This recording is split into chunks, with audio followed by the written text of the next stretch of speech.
We are talking now about bad behavior in crowds, specifically at shows, music shows, all kinds of shows, comedy shows, outdoor concerts, probably even theater in the park. You've seen people behaving badly. And there's some theories about why this may be happening. And we're going to dive into them in addition to some of the bad behavior being seen. We welcome to CJ 8800 Julie Blais-Comeau, Chief Etiquette Officer at etiquettejulie.com. Good morning, Julie. Morning, Trudie. Tell us about some of the bad behavior that's been generating conversation in the entertainment world here in Montreal recently. Well, what we're seeing more and more are people taking the attention away from the performer. And you see this, you hear this, you witness this when you see a comedian on stage. And then all of a sudden, someone from the crowd becomes that comedian. There's almost a competition going on. We also witness, no matter what kind it is, so a comedian, a concert, what kind of performer or performance, you have people that are making themselves the center of attraction for that perfect selfie, which can be quite distracting for the people on stage, the people that everybody else, all of us, have paid for. That, I've been sitting in a theater, pivotal moments in the crowd is quiet, pivotal moments in the action, the plot turns, and all of a sudden someone's phone lights up and it illuminates everything around them and it distracts you. And I understand where you're coming from. It's, I think cell phones are a menace in a lot of show settings because sometimes it's not just to get the selfie. Sometimes it's because the person is bored and they're checking their messages. Yes.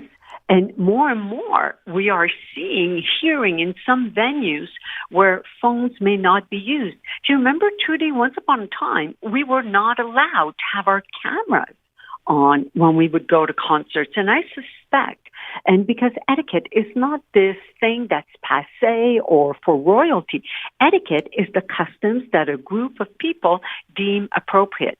And I would think that concert performance etiquette, at some point, we will not be able to to have our cell phones out, just like in the theaters, in the movies.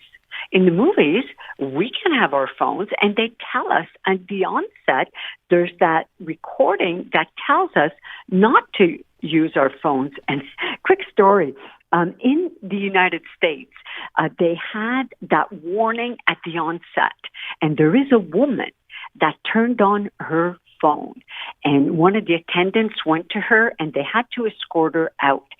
She was so upset, Trudie, she called the movie theater and left it's on YouTube. People can go, our listeners today can go and find it. And she left a terrible message. And what the movie theater did, the management did, Trudie, is that they took that recording and they basically saying in their warning, you think we're kidding when we're going to take you out if you're using your phone? We're not. Here's proof.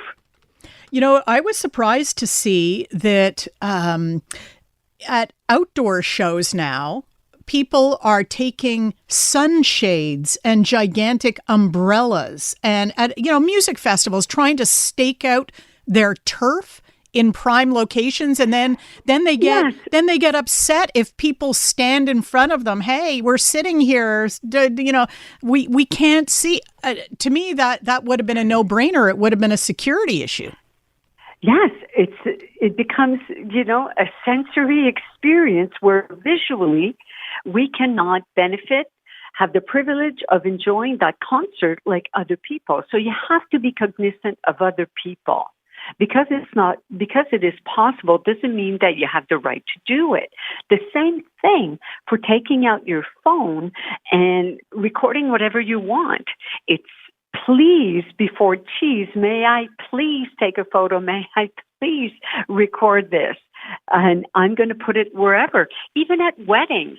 Now people are taking pictures, recording some videos, and they're putting it on their social media platforms before the bride and groom have even had a chance to broadcast it the way that they want to by curating the photos, the videos that they wish to be associated with their big day. I love that expression, please before cheese, Julie. I think that's going to become part of my lexicon.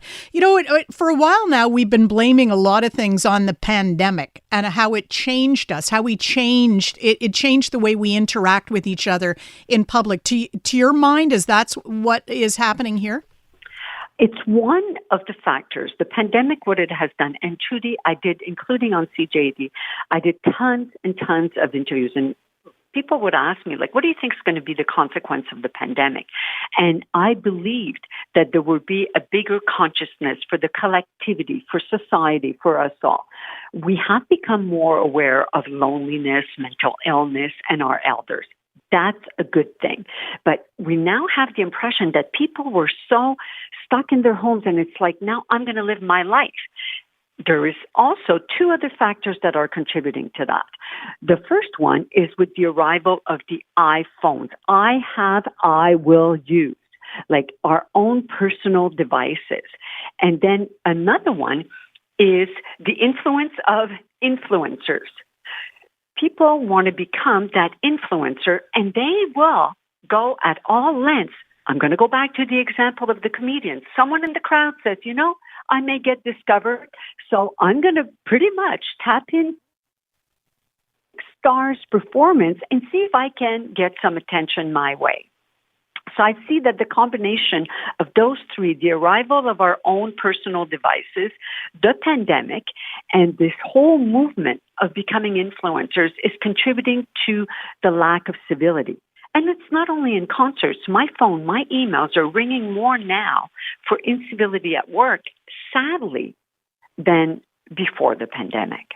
Ooh, that's a whole other conversation, Julie. We'll have to have you back. Thanks very much for your time today. Take care until next time, Trudie. All Bye-bye. right. Julie Blais-Comeau is Chief Etiquette Officer at etiquettejulie.com. In a moment, we are going to talk to a guy who never pulls his punches. You know him as criminal defense attorney Ari Goldkind. He's going to be talking to us about the dismantlement of the McGill encampment and the legal aspects of that. So stay tuned.